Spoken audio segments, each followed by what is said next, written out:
সাম্প্রতিক কিছু ইস্যু বা কিছু লক্ষণ দেখে মনে হচ্ছে যে এই নির্বাচনকে বানচাল করার জন্য কিছু কুচক্রী মহল মানে কুচক্রই করতেছে। আসলে দেখেন, গতকাল দেখেন যে র্যাবের উপর যে অতর্কিত হামলা, আসলে একটা স্বাধীন দেশে সার্বভৌমত্বের ভিতরে একটা হচ্ছে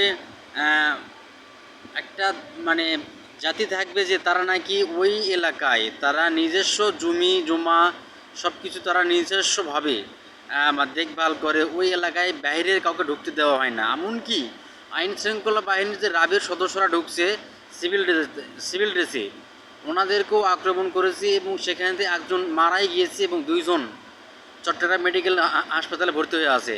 তাহলে দেখেন কি অবস্থা, দেশের একটা কি অবস্থা। আসলে প্রশাসন যে বুঝে না কিছু, ওই অঞ্চল যে একটা দেখতেছে রেড সিগন্যাল আছে এবং ওই এলাকায় খুব ডেঞ্জারাস, তাহলে প্রশাসনের লোক গেল কেন, তারা অস্ত্র ছাড়া কেন গেলে বুঝলাম না কিছু। আসলে দুর্ঘটনা আসলে ঘটে নিজের নিজের কিছু হচ্ছে অসচেতনার কারণেও।